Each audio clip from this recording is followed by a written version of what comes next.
to Smart Listening Lab, a channel for learning English through podcasts. Today we are doing a deep dive into something that can feel like a real hurdle, maybe even a bit nerve-wracking for many people, the visa interview. It absolutely is. It's definitely a process many approach with, well, a mix of anticipation and anxiety. We've been looking through a really comprehensive guide. And it doesn't just list common questions, you know. It really breaks down the thinking and strategy behind what consular officers are looking for. And that's exactly our mission today, to pull out the absolute essential nuggets from this guide for you. We want to understand the consular officer's perspective, why they ask what they ask, and extract the most important insights and strategies so you, listening right now, can feel prepared and confident. It's about turning a potentially intimidating experience into something much clearer, wouldn't you say? Definitely. Let's get right into it. This guide makes it clear that the interview has a fundamental core purpose, and it's quite structured. Right, it's definitely not just a casual chat. Think of it as a formal meeting where the consular officer, that's the official person interviewing you, is assessing your application, verifying all those details you submitted, trying to understand your true intentions, and ultimately deciding if you're eligible for the specific visa based on, clear criteria. And it typically starts by confirming who you are. This first phase, verification, is really about establishing your identity, making sure the details on your application match up, and checking for any potential red flags the system might have highlighted. Okay, so simple questions, but loaded with purpose, like your full name and date of birth. Just straightforward, clear answers. Yes, exactly as they appear on your documents. And your current residential address. Here's a little insight from the guide. How long you've lived there, actually demonstrating stability in your residence, can be seen as a positive factor. It's a simple question, but gives them a little picture of your life structure. That's interesting. So even something basic like your address history matters. Okay. What about nationality or other citizenships? The guide is non-negotiable on this. Honesty is absolutely critical, especially if you have dual citizenship. Hiding it is far, far worse than just declaring it up front. Good to know. They'll also ask about your marital status. Right. And your spouse's details, like what they do and if they're traveling with you. Yes. And the insight there is that your marital status and your spouse's stability can be seen as, well, ties to your home country, another piece of the puzzle. And children too, I imagine. Oh, definitely. Children are often considered really significant ties. So expect questions about your kids, their ages, where they live, and crucially, who will be caring for them while you're away. You need a clear, confident answer for that. Okay. They might also ask about your education level and history, maybe? Even if it's not a student visa. Yeah, it just helps build a more complete picture of your background. Now, here's where the guide delivers a really critical takeaway: questions about arrests, convictions, previous visa denials, or deportations. Ah, the tough stuff. Right. And the absolute most important point from this material: honesty. To be honest, hiding these issues is almost guaranteed to disqualify you, whereas disclosing even an old minor offense, maybe with a clear explanation and perhaps documentation ready, well, that might not sink your application. Lying or omission is the really big problem here. Wow, okay. So attempting to conceal something minor is actually worse than being upfront about something potentially more significant. That really changes the perspective on those tough questions. It absolutely does. And this leads to the next point. Are you prepared to provide documents related to these potentially sensitive areas if they ask? The guide strongly suggests having them ready, organized, just in case. All right, moving on from confirming who you are, the interview shifts focus pretty significantly, right? This next phase seems to be all about the why, the purpose of your travel. What we learn is the officer really wants to understand your genuine reasons and make sure they align perfectly with the visa category you're applying for. Exactly. And vague answers here, that's a major red flag for them. The guide gives some great examples of how to be specific and confident. Like, instead of saying, oh, I'm just going for tourism, the guide suggests something much more specific. Like, I plan to travel the country name for tourism for 2 weeks. I'm particularly interested in visiting, say, the Eiffel Tower and the Louvre and experiencing Parisian cafe culture. Something concrete. Right, that shows you've actually thought about it, researched your trip. It's not just an excuse. Precisely. Or for business, Yeah. Naming the specific conference, the company you're visiting, the precise purpose of your meetings. For study, clearly stating the program, the university, your field. For visiting family, stating the exact relationship, their status in the country, the city you'll be in. Precision demonstrates genuine intent. It makes your story credible. Duration of stay is another one. The guide stresses being precise with dates, matching them to your application. Even if the visa allows longer, state your actual intended stay. Mhm. And the timing, why this specific time? Connected to a concrete reason. It's during my approved annual leave, or the conference is scheduled then, the semester starts, maybe it's for a family event like my sister's wedding. Give it context. Okay. And for tourism, having a proposed itinerary ready seems helpful. Shows you've done your homework. Yeah, it doesn't need to be minute by minute, but a reasonably detailed plan proves your trip is real, not just a vague idea. What about previous international travel? That's reviewed too. A positive record, meaning you've previously traveled abroad and followed visa rules, is definitely beneficial. Be ready to show those stamps or old visas if they ask. And if you're traveling with others? You absolutely need to know their details, your relationship to them, and their visa or immigration status. It just adds credibility to your whole story. Makes sense. What you know about the country or city you're visiting. Does that come up often? It can, yeah, especially for tourism or study visas. It's another simple way to show genuine interest beyond just, wanting to leave your home country. And preparedness questions like, what if you have a medical emergency? Or what if you lose your passport? Right. This shows the officer you've thought ahead. The guide mentions being ready to discuss travel insurance, knowing how to contact your embassy, having copies of important documents. It basically shows responsibility. Okay, good planning. All right, so once the purpose is clear, they want to know the practicalities, especially the money aspect. Phase 3 is all about the how, your financial capacity. The purpose here is pretty simple. They need confidence that you have enough funds to cover all your costs without needing to work illegally or, become a burden on the public system. This is where how will you fund this trip comes in. That's a central question, isn't it? The guide emphasizes being very clear. Are you self-funded or do you have a sponsor? Exactly. If you're self-funded, you need to state the amount you have saved and, crucially, be ready to show bank statements if asked. If sponsored, you absolutely must know your sponsor's relationship to you, their occupation, and rough income details. And you should be prepared to show their financial documents, bank statements, affidavit of support, maybe a sponsorship letter. Your own income is relevant too, right? Monthly or annual? Yes, state it accurately and be ready to back it up with documents like pay slips or tax returns. And here's a really critical insight about bank statements from the guide. Consular officers look for genuineness and consistency. Large unexplained deposits that appeared suddenly just before the interview. Well, that can look like borrowed money, just meant to inflate the balance for show. That's a significant red flag. Okay. That makes total sense. They're looking for a realistic financial picture, not some temporary artificial boost. Having a realistic estimate and breakdown of your trip costs flights, accommodation, food, everything. That also shows responsible planning, I guess. Definitely. And the guide mentions credit cards as showing additional flexibility, but clarifies they aren't really a substitute for having the core funds available. Right. So cards are good, but not the main proof. Exactly. And yeah, just reinforcing if you're sponsored, truly knowing your sponsor's details and having their documents ready is just non-negotiable. Oh, and travel or health insurance also shows responsibility, and it's often mandatory anyway, depending on where you're going. Okay. Now we get to what many experts and this guide consider maybe the most crucial part, especially for non-immigrant visas, demonstrating your reason to return, your ties to your home country. Yes. This is where a core presumption comes into play, as explained really clearly in the guide. For non-immigrant visas, so temporary visits like tourism, study, business, the consular officer legally starts by assuming you intend to immigrate permanently unless you prove otherwise. Wow. The burden is entirely on you to show compelling reasons why you will return home. So the default assumption is skepticism. That totally changes how you need to approach this. The direct question is often something like, what are your strong ties to your home country that will ensure your return? Exactly that. And the guide encourages you to think broadly about what constitutes a tie.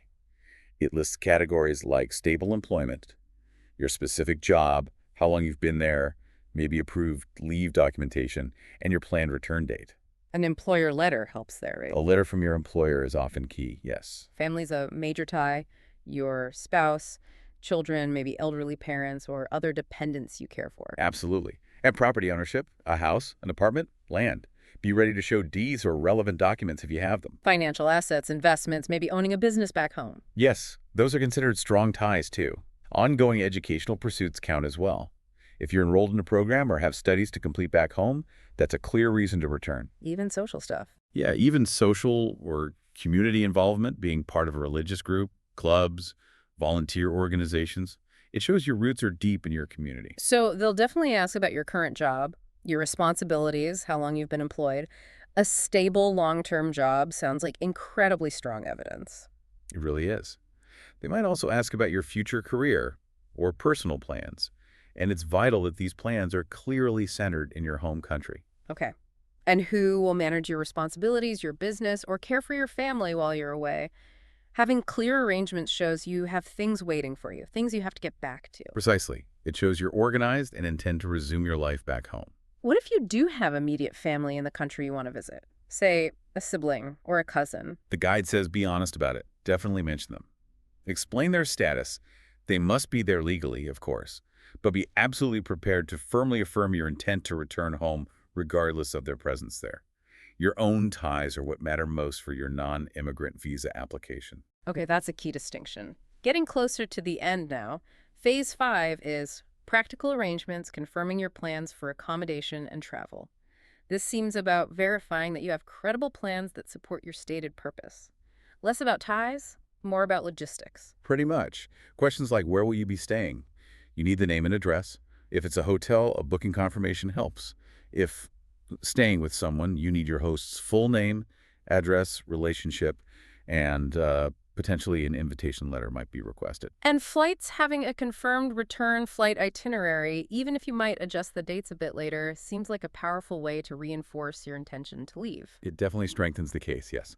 Shows concrete plans to depart. If you know anyone else in the country, besides family. Again, honesty. State their name and relationship, and again, you need to know their immigration status. They must be legal residents or citizens. Associating with someone there illegally is a huge problem. Right.